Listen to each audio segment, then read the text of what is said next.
नमस्कार दोस्तों, मैं प्रवीण मिश्रा स्वागत करता हूं आपके अपने चैनल प्रवीण करियर पॉइंट पर।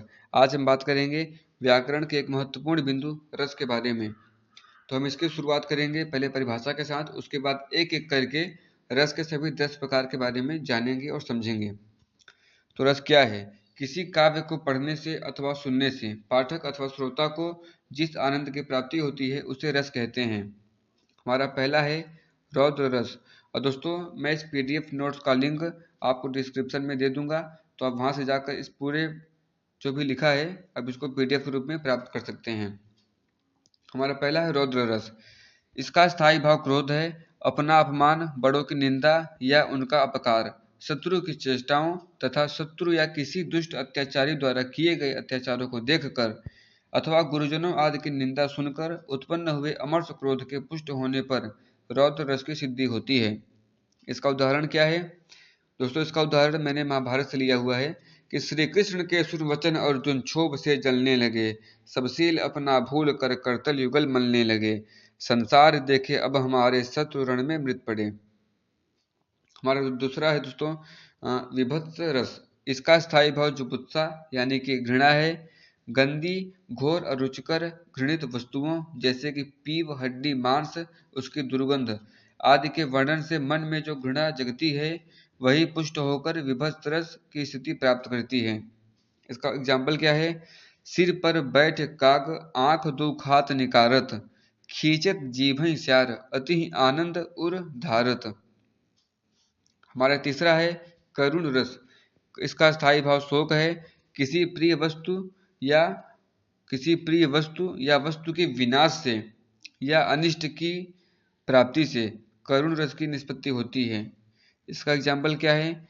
मणि खोए भुजंग सी जननी, फन सा पटक रही थी शीश, अंधी आज बनाकर मुझको, क्या न्याय किया तुमने जगदीश। हमारा चौथा है हास्य रस। हास्य रस का स्थायी भाव हास है।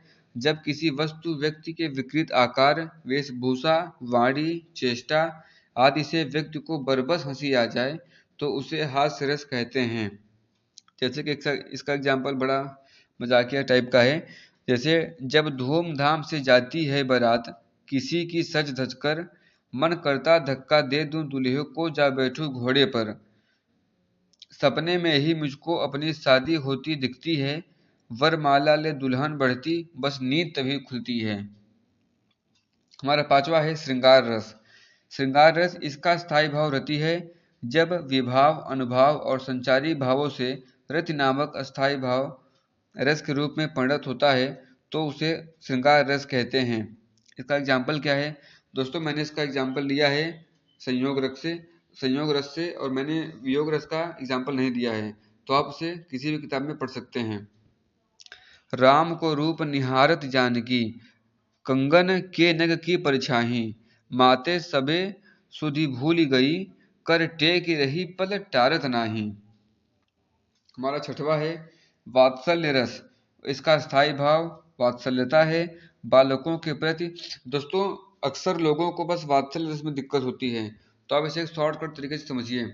वात्सल्य में क्या होता है कि किसी बड़ों का अपने बच्चों के प्रति प्रेम, या फिर किसी गुरु का अपने शिष्य के प्रति प्रेम, या फिर बड़े भाई का अपने छोटे भाई के प्रति प्रेम, जहाँ भी हो तो वहाँ पे आप निसंदेह वात्सल्य रस को टिक। वात्सल्य रस, इसका स्थायी भाव वात्सल्यता है। बालकों के प्रति जो बड़ों का स्नेह है वही वात्सल्य है, जो पुष्ट होकर वात्सल्य रस में परिवर्तन हो जाता है। जैसे कि इसका एग्जाम्पल क्या है? जसोदा हरि पालने झुलावे, हलरावे दुलरावे मल्हावे, जोई सोई कछु गावे।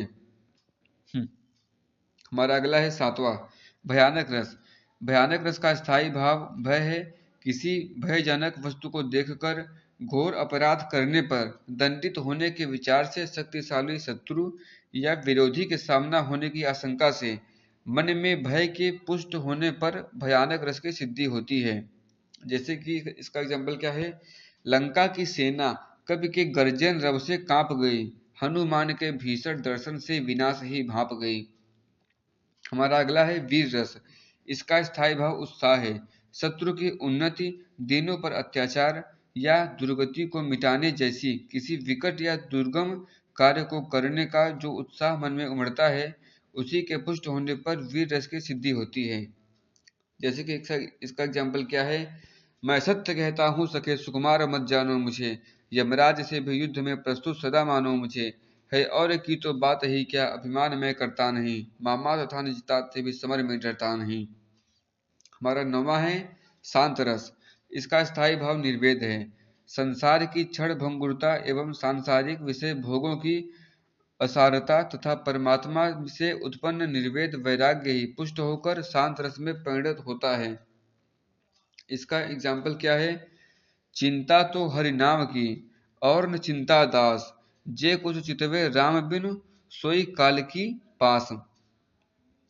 दोस्तों काफी लोगों को शांत रस में दिक्कत होती है, तो आप ये समझिए कि जहाँ पे लोग अपना घर बार छोड़कर शांत यानी कि भगवान यानी कि निर्वेद की ओर जाते हैं, वहाँ पे हम शांत रस देखते हैं। जहाँ पे एकदम शांत हो, एकदम घर गृहस्थी छोड़कर जो भी इंसान शांति की ओर जाता है, अगर हमें ऐसे किसी काव्य या फिर किसी कहानी में मिले तो आप समझ जाइए कि यहाँ पे शांत रस का प्रयोग किया गया है।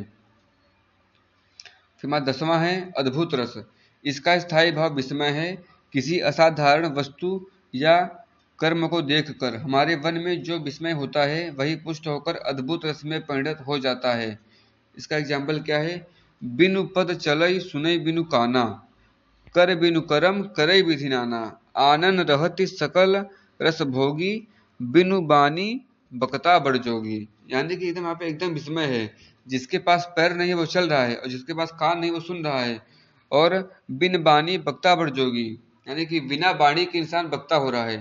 तो यहाँ पे एकदम अद्भुत वाली बात हो गई है, इसलिए यहाँ पे अद्भुत रस को यहाँ पे इसका एग्जाम्पल बनाया गया है। तो दोस्तों अगर आपको हमारा वीडियो पसंद आया हो तो प्लीज़ लाइक और एक प्यारा सा कमेंट कर दीजिए, और अगर आपने अब तक हमारे चैनल को सब्सक्राइब नहीं किया है तो प्लीज़ सब्सक्राइब भी कर लीजिए। धन्यवाद।